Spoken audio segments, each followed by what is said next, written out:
빅터 프랭클이 깨달은 최악의 순간에서도 살아야 하는 이유. 사람은 누구나 인생에서 힘든 순간을 맞이합니다.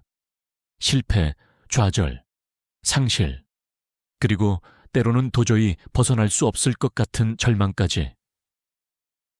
그런데 만약 우리가 모든 것을 빼앗기고 아무런 희망도 남아있지 않다면 우리는 과연 살아갈 이유를 찾을 수 있을까요? 오늘 이야기할 빅터 프랭클은 인간이 겪을 수 있는 가장 극한의 상황에서도 삶의 의미를 발견했던 사람입니다. 그는 말합니다. 당신에게서 모든 것을 빼앗을 수 있어도 단 한 가지, 당신이 어떤 태도로 삶을 대할지는 오직 당신만이 결정할 수 있다. 1. 아우슈비츠에서 깨달은 것. 빅터 프랭클은 정신과 의사이자 심리학자였습니다. 하지만 그의 삶은 한순간에 무너졌습니다. 제2차 세계대전이 발발하고 그는 유대인이라는 이유로 가족과 함께 아우슈비츠 강제 수용소로 끌려갔습니다. 그곳에서 그는 모든 것을 잃었습니다. 부모님도, 사랑하는 아내도, 그의 연구 자료도. 아우슈비츠는 단순한 감옥이 아니었습니다. 인간이 겪을 수 있는 최악의 고통과 절망이 가득한 곳이었습니다. 매일 아침 수백 명이 강제 노동에 끌려갔고 저녁에는 일부만이 살아 돌아왔습니다. 사라진 사람들은 더 이상 존재하지 않았습니다. 수감자들은 하루하루를 살아남기 위해 사투를 벌였습니다. 끊임없는 배고픔과 혹독한 추위, 그리고 언제 죽을지 모른다는 공포 속에서 인간은 점점 무너져 갔습니다. 그러나 프랭클은 이 극한의 상황 속에서도 한 가지 중요한 사실을 깨닫습니다. 육체적으로는 자유를 잃었지만 정신적으로는 여전히 선택할 수 있다. 그는 매일 아침 자신에게 질문했습니다. 나는 오늘을 어떻게 살아야 하는가? 많은 사람들이 절망 속에서 무너졌지만 어떤 사람들은 끝까지 버텼습니다. 그리고 그 차이를 만든 것은 외부 환경이 아니라 내면의 태도였습니다.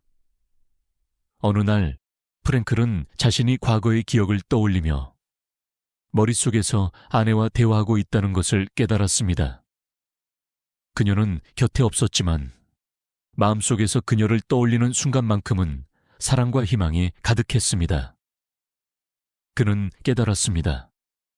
내가 사랑하는 사람을 떠올릴 때 나는 이곳에 있는 것이 아니다. 비록 모든 것을 빼앗겼지만 사랑할 자유, 희망을 가질 자유, 삶의 의미를 찾을 자유만큼은 누구도 빼앗을 수 없었다는 것입니다.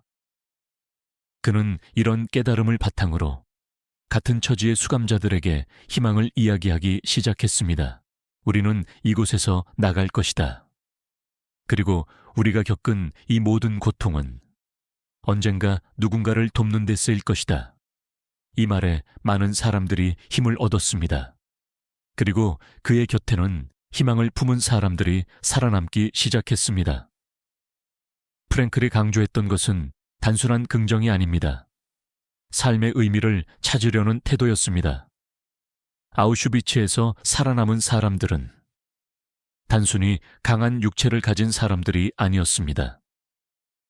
그들은 삶의 이유를 가진 사람들이었습니다. 두 번째, 왜 살아야 하는가를 찾는 사람은 버틸 수 있다. 강제 수용소에서 그는 많은 사람들을 지켜보았습니다. 같은 환경에서 어떤 사람은 끝까지 버텼고 어떤 사람은 절망 속에서 생을 포기했습니다. 그 차이는 무엇이었을까요? 프랭클은 말합니다. 삶의 의미를 찾은 사람은 어떤 상황에서도 살아남을 수 있다. 그는 철학자 니체의 말을 인용합니다. 왜 살아야 하는지를 아는 사람은 어떤 환경도 견딜 수 있다. 강제 수용소에서 살아남은 사람들은 단순히 강한 육체를 가진 사람들이 아니었습니다. 그들은 삶의 이유를 가진 사람들이었습니다. 어떤 이는 사랑하는 가족과 다시 만날 희망을 가졌고, 어떤 이는 자신이 살아서 겪은 것을 세상에 알리겠다는 사명을 가졌습니다.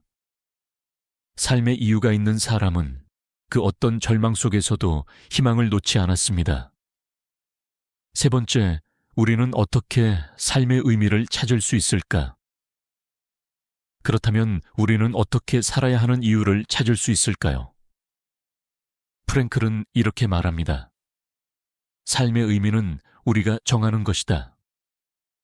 많은 사람들은 삶의 의미가 주어지는 것이라고 생각합니다. 하지만 프랭클은 의미는 스스로 찾고 만들어가는 것이라고 강조합니다.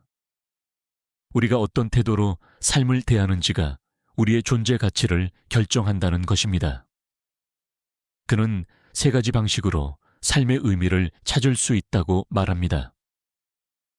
첫째, 우리가 하는 일에서 의미를 찾을 수 있습니다.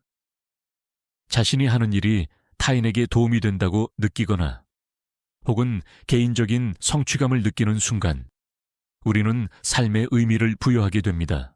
강제 수용소에서도 희망을 잃지 않은 사람들은 어떤 방식으로든 다른 사람을 돕고 나름의 역할을 찾으려고 했습니다. 나는 살아야 한다는 이유를 만들었던 것이죠.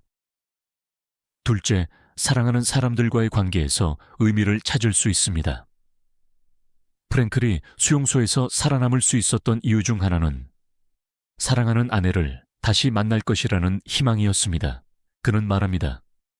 사랑하는 사람을 떠올리는 것만으로도 우리는 삶을 견딜 수 있다. 우리 또한 사랑하는 가족, 친구, 그리고 함께 시간을 나누는 사람들 속에서 삶의 의미를 찾을 수 있습니다. 셋째, 고통 속에서도 의미를 찾을 수 있습니다. 이것이 프랭클의 철학에서 가장 중요한 부분입니다.